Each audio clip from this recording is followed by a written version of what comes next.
Hello, everybody. Welcome. I'm really enjoying seeing all of the songs that are coming into the chat. We thought it would be fun to find out what people are listening to, since I think music is something that has been getting us all through this time. I know for myself, that's definitely true. So thanks for sharing that. It's a lot of fun, and keep them coming. Anyway, welcome everybody. My name is Laura Schilling. I'm the Teacher Programs Coordinator at LACMA. My pronouns are she, her, and I am a white woman with curly blonde hair, and I'm wearing a fuzzy gray sweater tonight. I'm super excited to welcome you all to today's special professional development workshop on the Obama portraits, which are on view at LACMA from November 7th to January 2nd. Today's workshop will be led by Brianna White, who is the head of education at the National Portrait Gallery, which some of you probably know is the portrait's official home. We're really thrilled to be able to virtually host Brianna today, and we're looking forward to digging deeper into the portraits and their significance with you. If you would like to access live captions throughout the program, please click live transcript on the toolbar at the bottom of your screen and then click show subtitle. My colleague Susie Castillo is providing tech support today, so if you have any issues accessing the captions or any tech-related questions, you can send her a private message. And before we dive in, I'd like to share a land acknowledgement, just on the next slide. LACMA respectfully acknowledges that the lands on which our museum is built and the region that we serve is the ancestral and unceded territories of the Gabrielino Tangva, Gabrielino Kich, Fernandeño Tataviam, and Ventureño Chumash peoples. Los Angeles County has been and is home to many Indigenous peoples. As an art museum and a collecting institution, LACMA recognizes the role we play in the continual displacement of Indigenous peoples and is committed to working to dismantle the ongoing effects of this colonial legacy, building networks of support for local Indigenous groups, and being better stewards of the land we occupy. And I also want to recognize and honor the many members of Indigenous communities in Los Angeles who have migrated here and whose ancestral homelands are elsewhere. And I also want to share that in addition to tonight's workshop, the Obama portraits will also be the subject of an Evenings for Educators program, along with the companion exhibition Black American Portraits, which features approximately 140 artworks and looks at how portraiture has been used as a tool of self-definition by Black Americans for generations. Staff at LACMA got a special viewing of the exhibitions today, and they were just phenomenal. So we're really excited to be bringing this content to you and hoping that you'll join us to see it in person as well. Evenings for Educators kicks off on November 30th with a lecture from Dr. Liz Andrews, who's a co-curator of the exhibitions, followed by 2 hands-on workshops with LACMA teaching artists. And sandwiched in there on December 7th from 6:30 to 9 p.m. is a special opportunity to see the Obama portraits and Black American portraits in person. To receive the registration information for that event, you must be on our mailing list. The event will not be publicly listed. A link to sign up for our mailing list is in the document that Susie either shared already or is going to share in the chat. We also have some other great links in there for you to other programs and other resources. So let's get right into it. I'd love to now introduce our guest educator for the evening, Brianna White.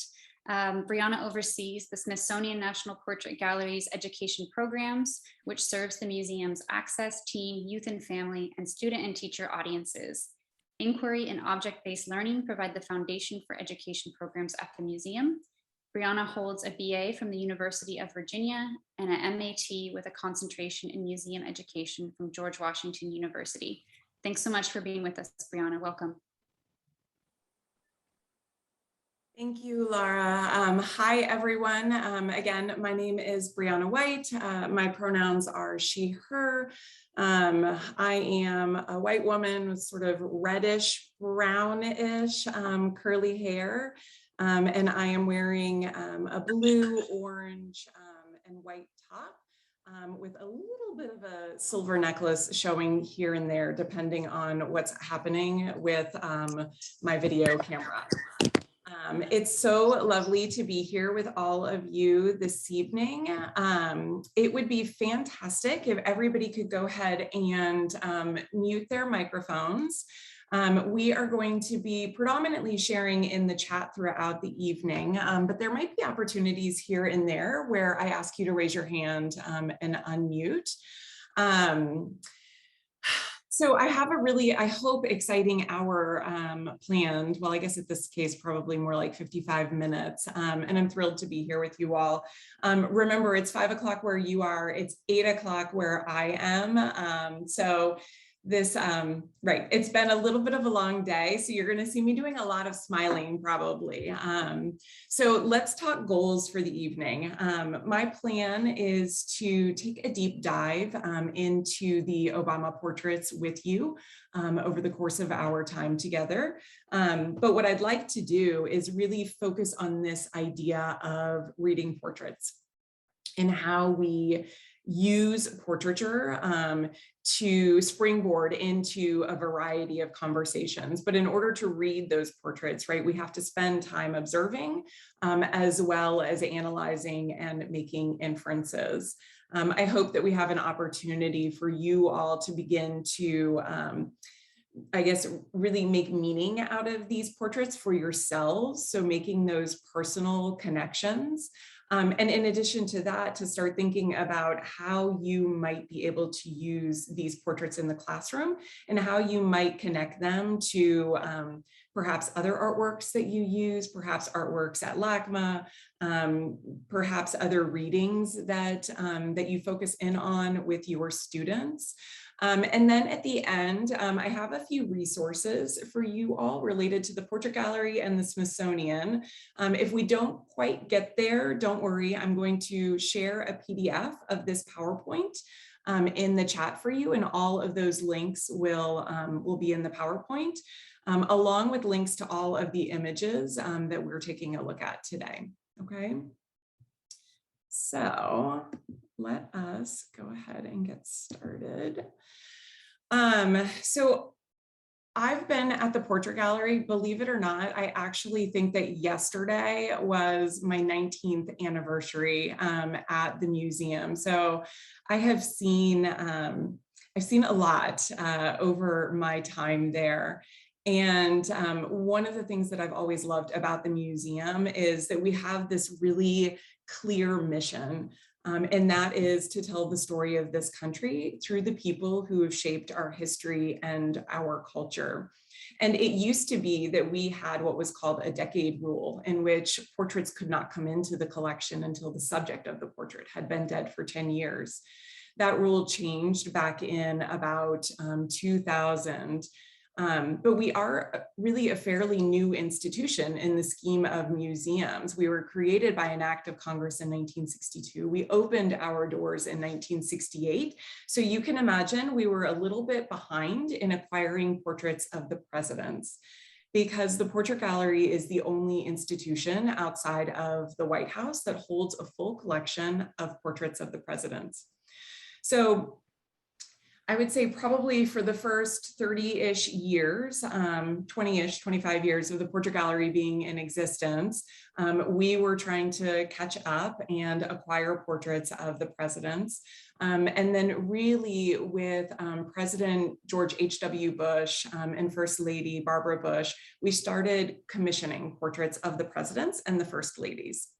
And so what you see on the screen is the unveiling of the portrait of President Barack Obama and First Lady Michelle Obama on February 12th, 2018. It was a joyous, fun-filled, exciting day at the museum. You see on the left-hand side, Kehinde Wiley, who painted President Obama's portrait. And then on the right-hand side, you see Amy Sherald, who painted the First Lady's portrait. So this is our starting point. This is the place where we'll begin to start to take a close look at this portrait of President Obama. Like I said, unveiled in 2018. The dates on both of these portraits are 2018. And it's important to note that one of the things that we talk a lot about when we're looking at images in a gallery setting is we think about scale. And so I want to make sure that you all know right from the very beginning how large these portraits are. And of course, hopefully you will see them over the course of their time at LACMA. But this portrait of President Obama is just about 7 feet tall and almost 5 feet wide, okay? So obviously PowerPoint never does artwork justice, but I wanted you to have a sense of scale. So what I'd like to practice with you all with this portrait is this idea of the elements of portrayal. And at the Portrait Gallery, we've coined this term as the visual clues that you see in a portrait that will help you tell the story of that individual, the era in which the person lived, his or her contributions. So as you look, I'm going to give you about 30 seconds. And as you look, think about what it is that you see. Start from top to bottom, side to side, corner to corner. And when you're ready, start to note your initial observations about this work in the chat. And it's really important to remember that observations in this case are visual, okay? I'm not asking you to start making interpretations or to analyze this work as of yet. We'll get there, but let's start with those observations. So what is it that you see? So take a few moments, add to the chat.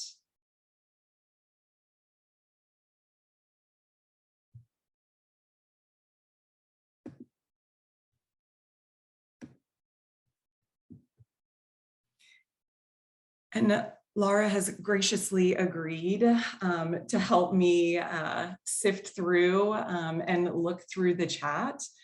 So Laura, what are you seeing? And I'm seeing a whole bunch of things starting to scroll through.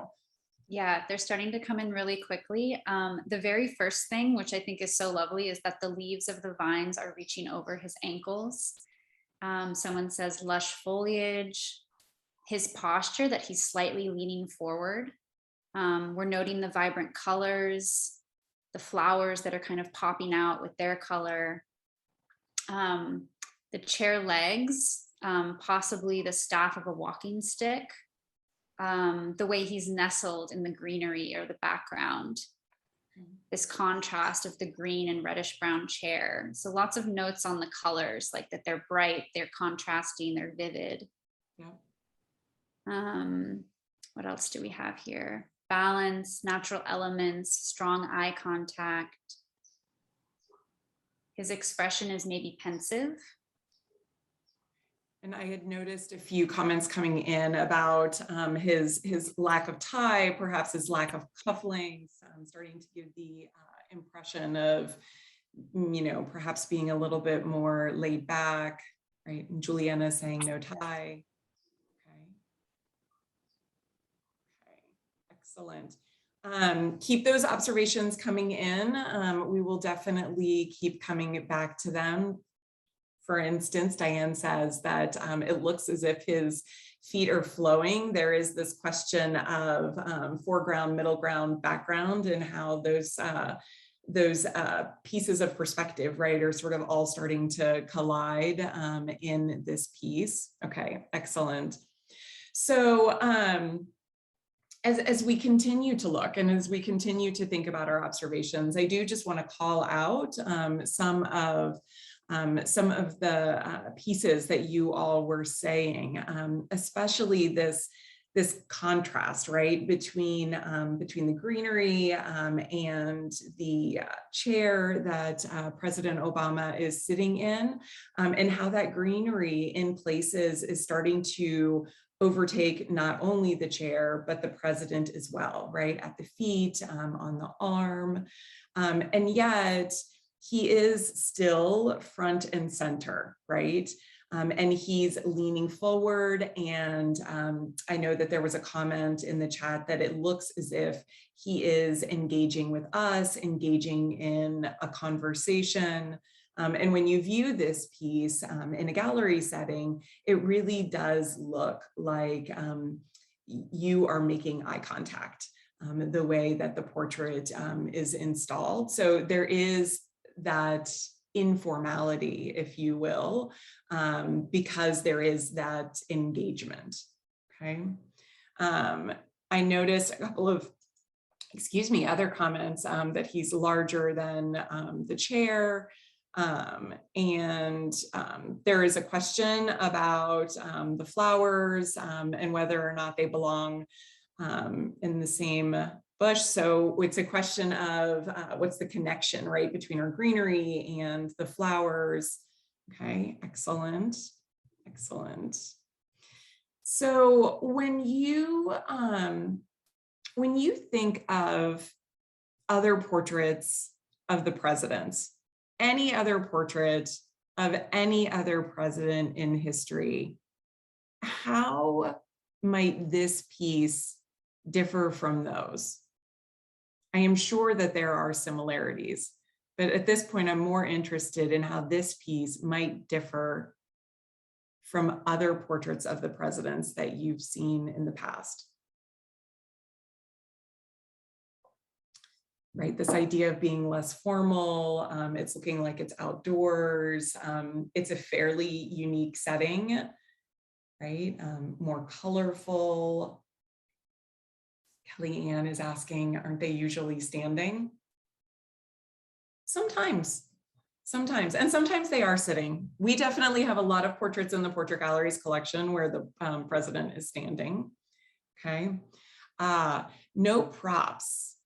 So President Obama is not surrounded by, sort of the formal trappings, right, of the Oval Office, of the White House. There's no desk, there's no drapery, right? He is in this very, separate sort of perhaps abstract landscape kind of space, okay? And Laura, please feel free to chime in if I'm missing anything that's coming through in the chat. There's one that caught my eye about seeing a full body. That really struck me, like seeing head to toe, the entire person. Okay, excellent. You're right, and depending on the era, right, in which a portrait was created, I think in a lot of ways will determine how much of the president we see. In addition to that, I think it has everything to do with the artist and their style of portraiture. Right, and so this idea of no sense of place within this piece. Okay, excellent.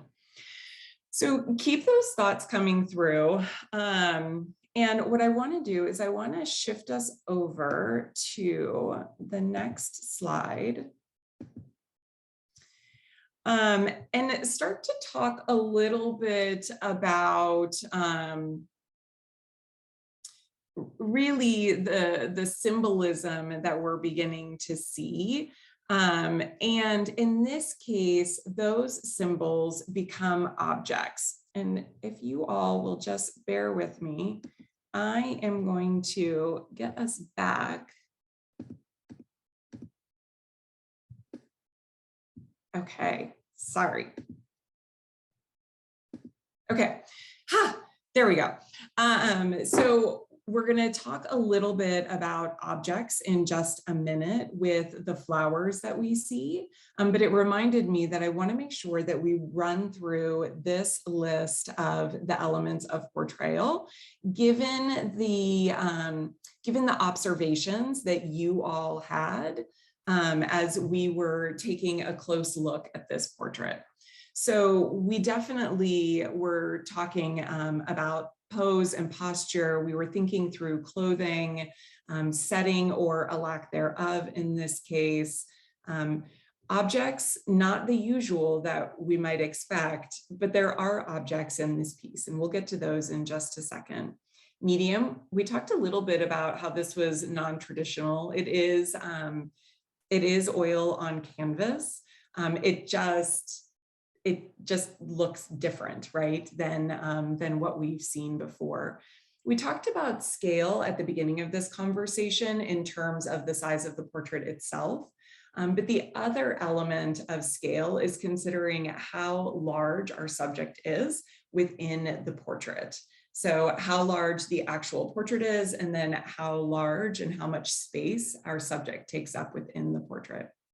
Artistic style, which we're going to get to in a little bit with Kehinde Wiley, because he very much has a signature style. And you saw just a tiny little hint of it as I was figuring out my PowerPoint situation. And then finally, color, right? Color sets tone, color sets mood within a portrait. It can convey emotion. And then we did touch on expression, I think, a little bit, but we steered clear of hairstyle.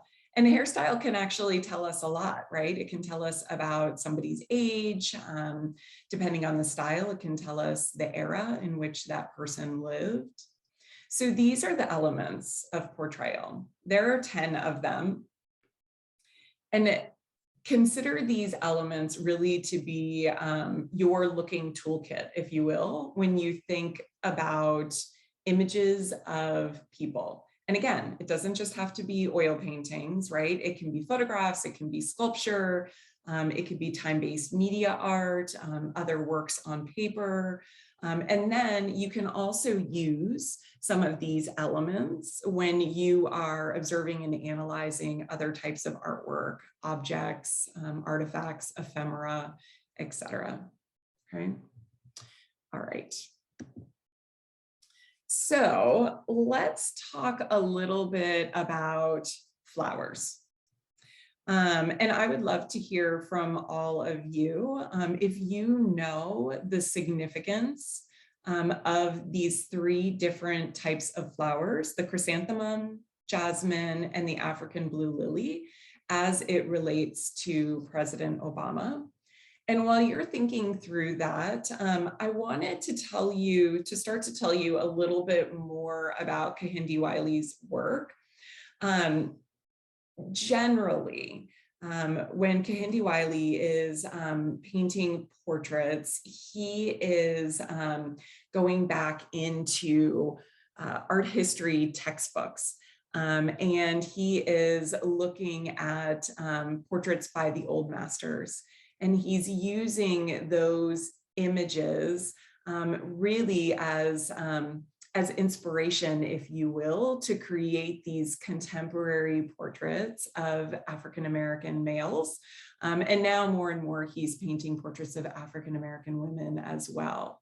But this piece is a little bit different because it wasn't based off of anything that came before it. And I want to read this quote to you all, which President Obama said at the unveiling. He said, "Kehinde's art often takes ordinary people and elevates them, lifts them up and puts them in these fairly elaborate settings. His initial impulse maybe was to also elevate me and put me in these settings with partridges, specters, thrones, and shift robes, mounting me on horses.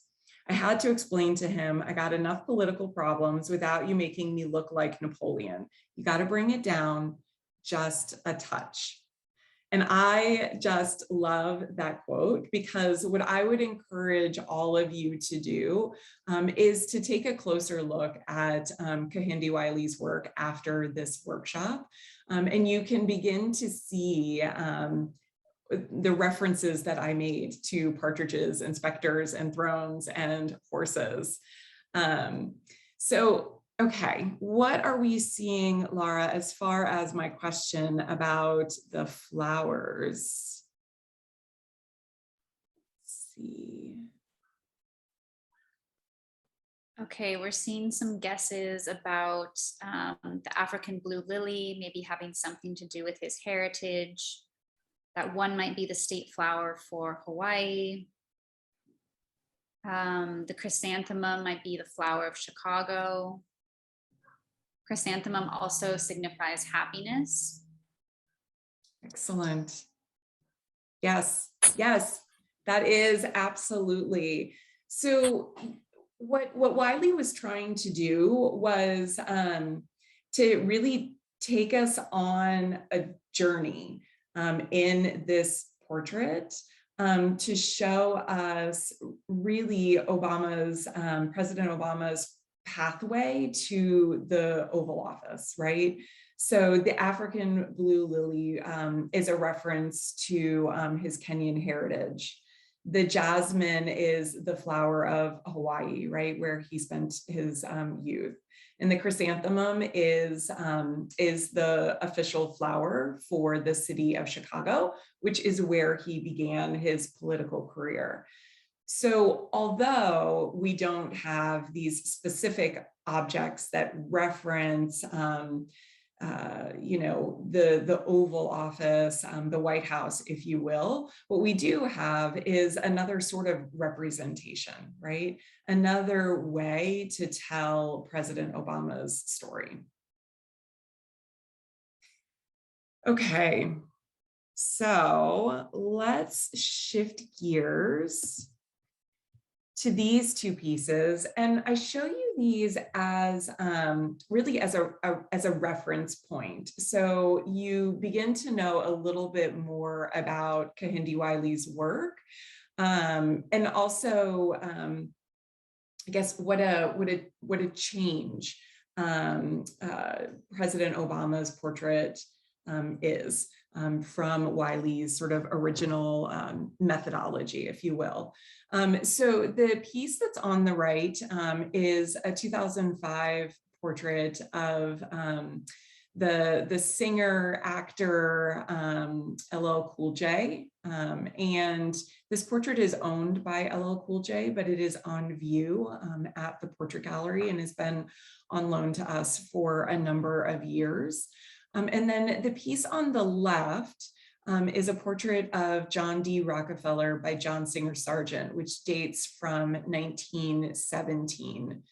So LL Cool J was honored, inducted into the VH1 Hip Hop Honors program back in, I believe, 2006. And at that time, all of the honorees were having portraits painted by Kehinde Wiley. So when LL Cool J came into the studio, he was carrying the biography of John D. Rockefeller under his arm.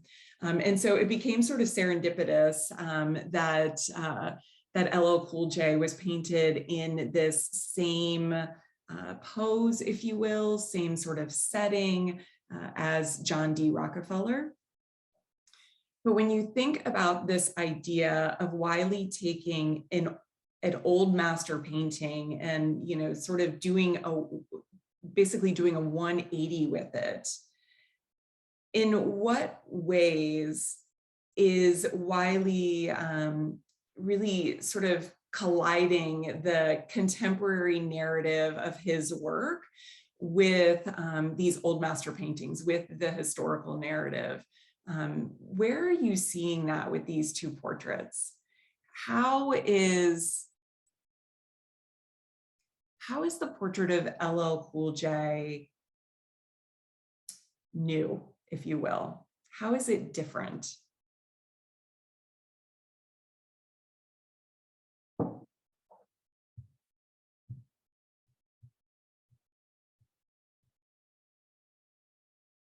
right? So a lot of people are making comments about the color and the background, which is very much Wiley's style, right? We saw that with President Obama's portrait. We see that here. There's the crest in the corner, which really feels like a reference, right, to history. But it's infused with these contemporary objects that say something about LL Cool J. The figure perhaps stands out more in the LL Cool J portrait. Okay, the patterns. This is a really important one. Karen is referencing the fact that LL Cool J is looking elevated. So our perspective of looking at the portrait means that we're looking up at him. This is a very large portrait. I would say it is easily 8 feet tall, maybe even a little bit bigger than that. So it doesn't matter where you are when you look at it. You're always looking up at LL Cool J. Whereas with John D. Rockefeller, it is more of, of a face-to-face sort of engagement. And yet LL Cool J is still looking at us, right, directly as the viewers of the piece. And Laura, is there anything that I missed that came through? No, I think you got just about everything. I was also drawn to there were a couple of comments actually pointing out the POV that, you as the viewer are placed much lower. Yeah.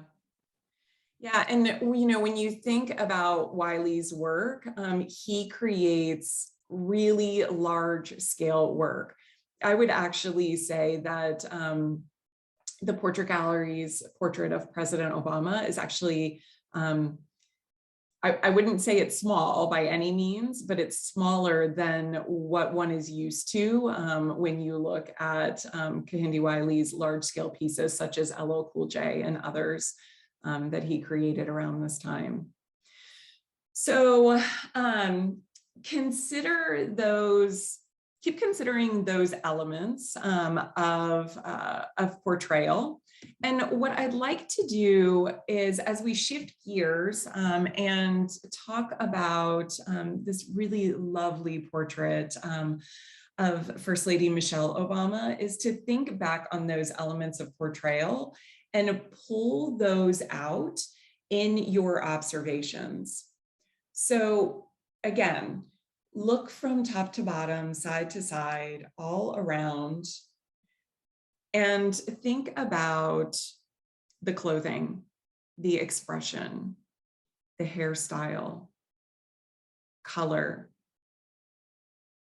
style of the artist, scale, medium, setting, objects, or perhaps in this case, lack thereof. And when you're ready, what do you notice about those elements? You can add that into the chat. What are you noticing as it relates to those elements with this piece?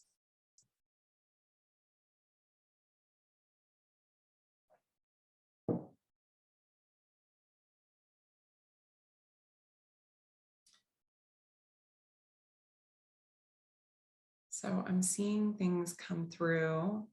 So we've got shapes and patterns and a question about, are they reminiscent perhaps of Picasso? Don Jean is mentioning the word quilt-ish, okay? There's a sense of flatness. And the skirt blankets her. Interesting. So if she stood, perhaps the skirt is too long to actually be functional. It's an interesting observation. We've got, right, the background is a pretty like flat blue, like robin's egg. Marianne is mentioning her skin color is gray, and that it's not realistic. And we're wondering why. The dress is making her look monumental, right? We're noticing, there is sort of this, right, triangular shape that we see of Mrs. Obama, and she is at the top of that triangle. We had the question about Picasso before, and now I'm seeing perhaps the pose looks like Rodin's Thinker. Laura, feel free to jump in, because I just noticed now there are like 33 in here and I'm very behind. I got you. Yeah, no, I mean, people noticing the gray skin tone, I was kind of taking stock of all the comments, and so many of them are about her dress. That is really kind of the striking kind of piece of this composition. Okay. And I was noticing, right, so more of that, the geometric shapes. A couple of people had mentioned here and there resembles a geese bend quilt, which is a quilting collective, an African-American quilting collective in Geese Bend, Alabama. And we'll get to that in just a second. I feel like some people might already know a little bit about this portrait, which I love. Yeah, I'm also seeing the comment that it's photographic, which I wonder also if that person knows a little bit of background of Amy Sherald. Yes, right, and these cool, calm colors. And I love that contrast, right, between the robin's egg blue, that light blue of the background, with the pop of the red and the pink, and sort of that sort of yellow. It's a little bit darker than a yellow. It makes those shapes really, I think, stand out in her dress. And of course, on top of that, we've got these other, black and gray geometric shapes as well. Okay, excellent. So let's see, when we think about the elements of portrayal, we really have touched on mostly everything. I might just ask, when you think about the expression that we see here, how might we begin to interpret her expression? How might we begin to interpret her expression? Perhaps pensive, thoughtful, confident. Okay. She's observing the viewer, daring.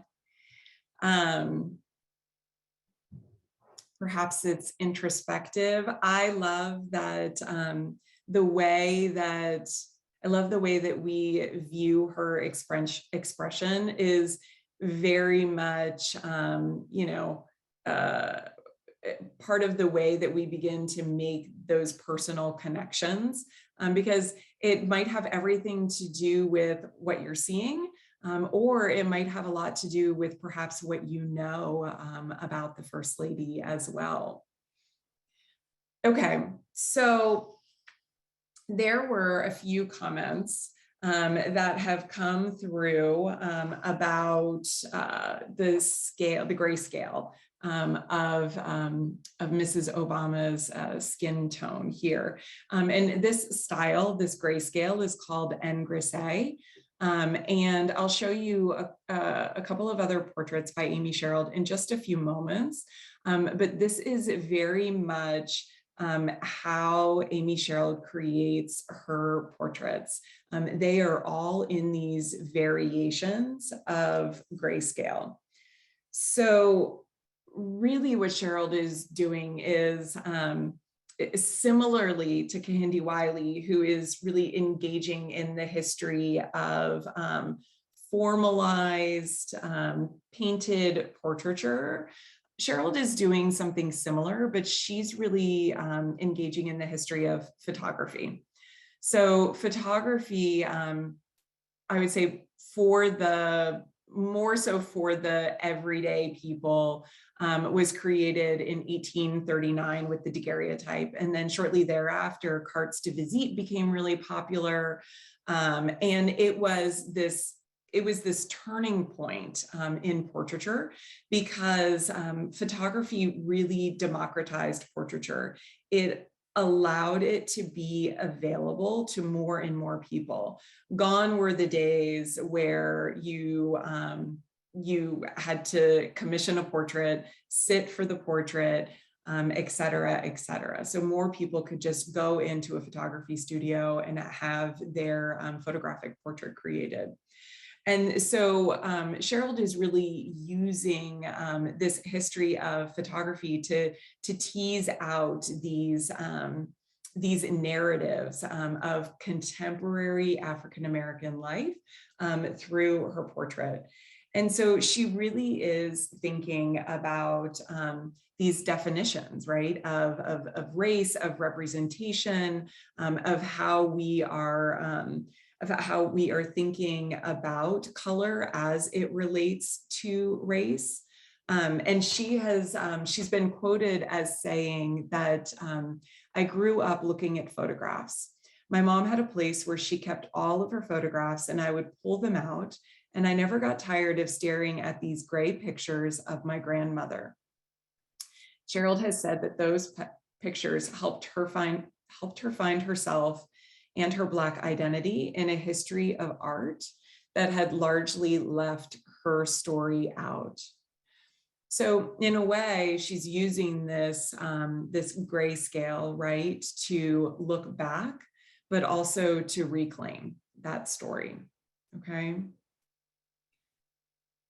I want to give you a couple of more pieces of context about this piece. And then I want to talk a little bit about how contextual information can actually extend our understanding of a piece. So you see in the middle of this slide, we see the photograph from which the painting was created. And that's also how Amy Sherald works. She she takes many photographs. She decides on one, and then she works from that photograph. And the designer who created this dress, which by the way is, it's a comfortable poplin cotton that has pockets. It is meant to be casual, and also in this case, iconic, right? And the fact that it is forever immortalized in this portrait of Michelle Obama. So the designer is Michelle Smith for the label Millie, and it was created during her spring 2017 collection. And so at the unveiling, Sherald spoke about how the dress reminded her of two very specific but very different ideas. One is, you see on the right-hand side that the dress reminded her of quilts from Gee's Bend. And you can see Sherald with a group of people, of women in Gee's Bend on the right-hand side. But then she also noticed that the shapes and the colors reminded her of Piet Mondrian's work. And on the left-hand side, thank you to my colleagues at the LACMA for letting me use this piece. This is from their collection. And what a wonderful conversation to be able to have with students, right? It's one thing to have the portrait itself, but it is something altogether different to start to bring in other primary sources and other reference points for the work. I think it can make the conversation that much richer. So there's a lot of context, right, that surrounds this portrait of the First Lady. Everything to from the why of the dress and what it reminds Amy Sherald of, to the grayscale of her skin, to the monumentality of, the composition. So when you think about this idea of contextual information, and I always think about contextual information really as the backstory to an image, to a portrait, how does having that information extend or challenge your understanding of the image? This is a question I pose to all of you. So how does having context, how does having the backstory either extend or challenge our understanding of the image?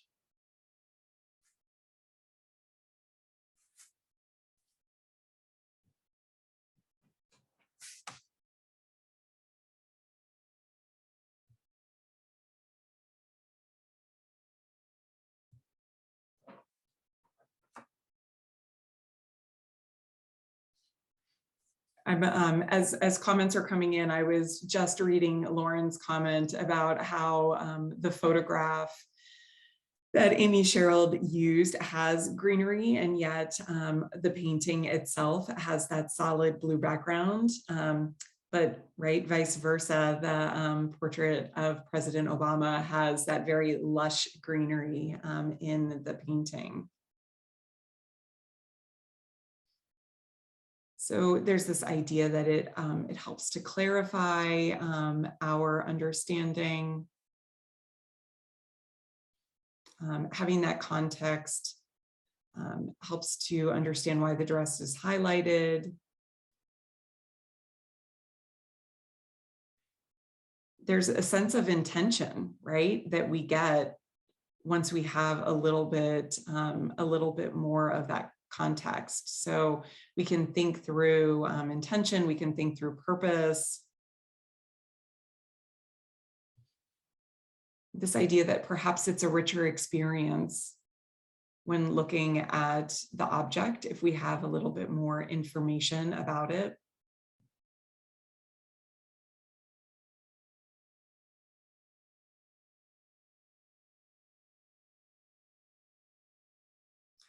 And Laura, I would love some chat assistance. There's a lot of love for the pockets. I think that something about the pockets in the dress that really strikes a chord with people. I think, makes her feel casual, relatable. Yeah. It's an interesting piece of background that I maybe would not have thought of, but it's important. Right. And I was noticing a really interesting comment, right, about thinking about assumptions and perspectives and understanding the voice of the artist. And we don't always get that, right? I mean, if we're looking at older work that was perhaps created, a few hundred years ago, we might not necessarily have that same sort of information. So it is always really lovely when we've got things like quotes and we know, how and why the artist is creating the work that they are. Excellent.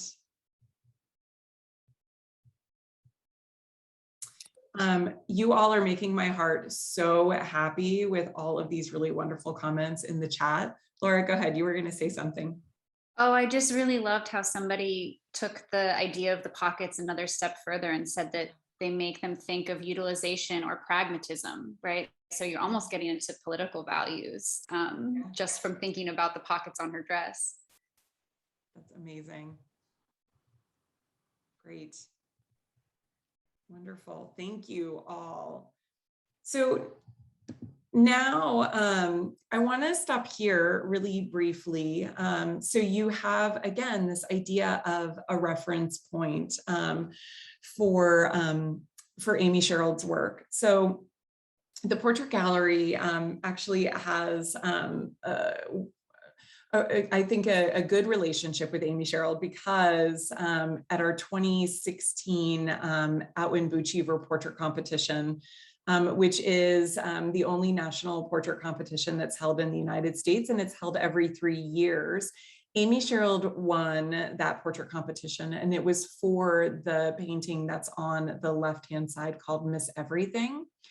So when an artist wins a portrait competition with the portrait gallery, there is a cash prize, but they are also commissioned to paint a portrait.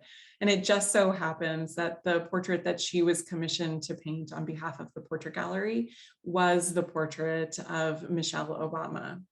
And then on the right-hand side, I wanted to include this portrait of Breonna Taylor, who you all know from her story in March of 2020 of being killed by police officers.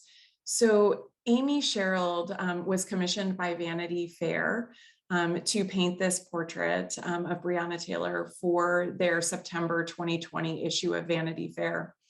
And this piece now is in the process of becoming a new acquisition, jointly owned by the Speed Museum in Louisville, Kentucky, which is where Breonna Taylor was from, and the Smithsonian's National Museum of African American History and Culture. And I bring these two pieces up so you can see, again, more of her style of work, the grayscale that we see, again, in different shades, the backgrounds, you can tell she likes her, Amy Sherald likes her blues. And it gives you just that, that reference that, you know, she, in a lot of ways, keeps her images really simple and allows us as the viewers of these portraits to focus very specifically on the individual and not necessarily to, you know, focus on other elements of the piece. So now I'd like to really bring these two pieces in conversation with each other in our final few minutes together. As you look at both of these portraits side by side, what sorts of connections can you begin to make between these two? And I have seen connections and comparisons that you all were making throughout, right? This idea that they are both engaging with us. You know, one has more of sort of a less formal pose. Maybe one is a little bit more formal. Our backgrounds, our settings are different.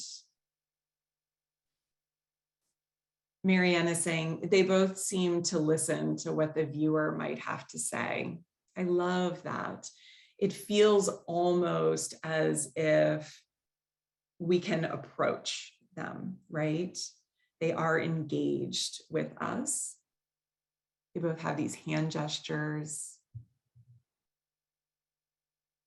Excellent.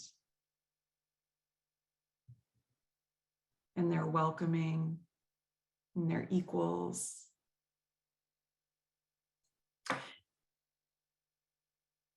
So now that we've spent this time together, and I've tried to tell you as much as I can about these two portraits, and I'm sure that there is much that I did not tell you as well, how might you begin to think about using these objects in the classroom with your students? What ideas were sparked over the course of the last hour? I'd love to hear from you all in the chat.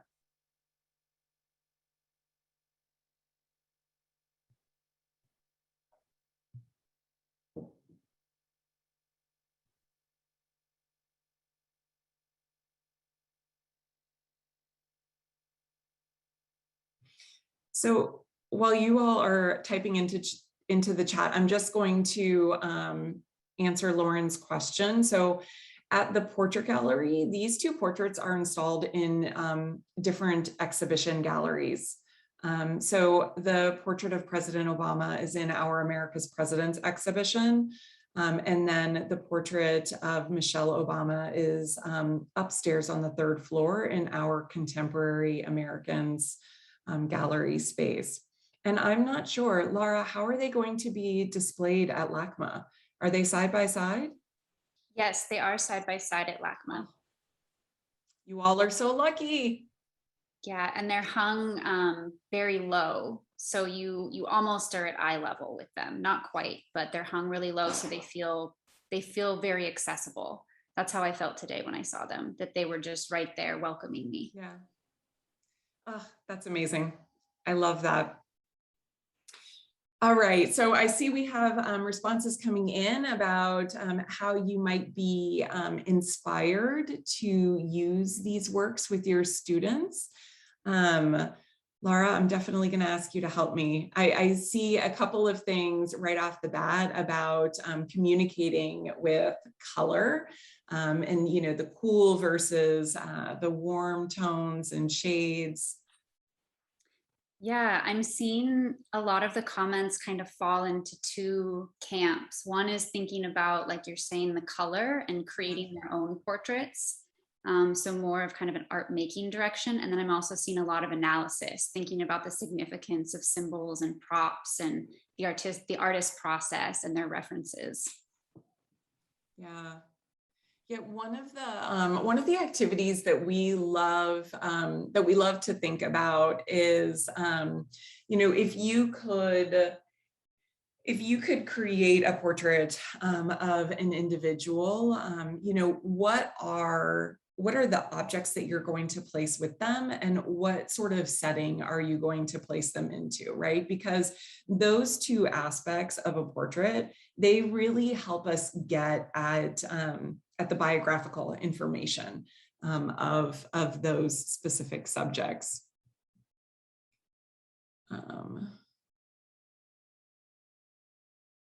Venn diagram. I love that.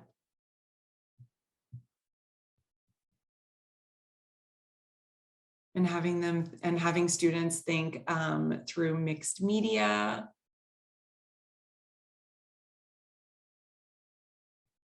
Comparing and contrasting, right? One of my new favorite thinking routines from Project Zero and our colleagues at the National Gallery of Art is a modification of See, Think, Wonder, but it's a See, Wonder, Connect. So asking, what do you see? What do you wonder about what you see? And then how can we begin to start making connections, right, between 2 objects? But comparing and contrasting is great because it allows us to categorize, right? Similarities, it allows us to think through differences.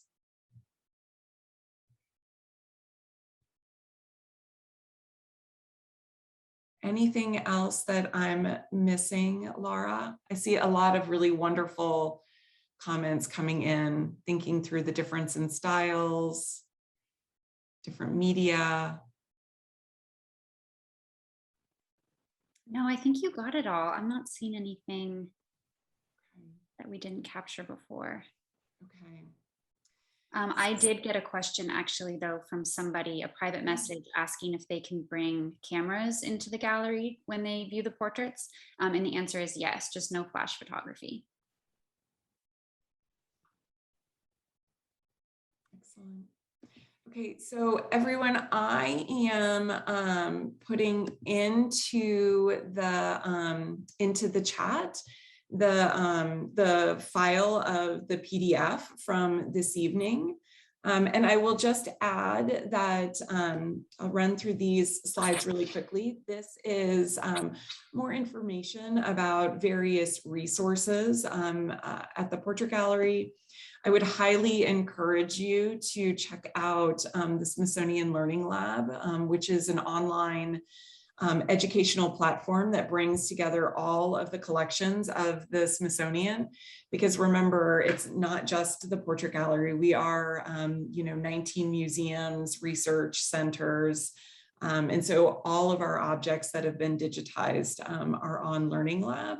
along with really curated content by educators, by teachers, etc. Information about field trips. And then finally, and maybe most important, is my contact information. If you have any questions for me about what we did this evening, about the portrait gallery, please feel free to reach out.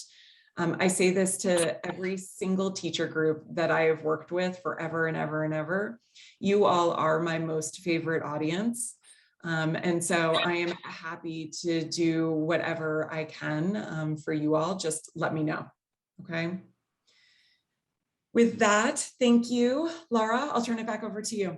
Yes, thank you so much, Brianna, for your generosity. I mean, for your wisdom and just deep knowledge of these portraits and these artists' work. That was really incredible. We're so grateful to you for being here. Before everybody goes, we want to share yes, Susie just shared it. The doc one more time with sign-up information for Evenings for Educators, as well as the survey. Let us know what you thought of tonight's program. It'll help Brianna to get some feedback. It'll help us as well. Thank you all so much for coming. This was a great turnout. We really loved having you. Good night, everybody. Thank you, everyone. Thank you, Brianna. Thank you.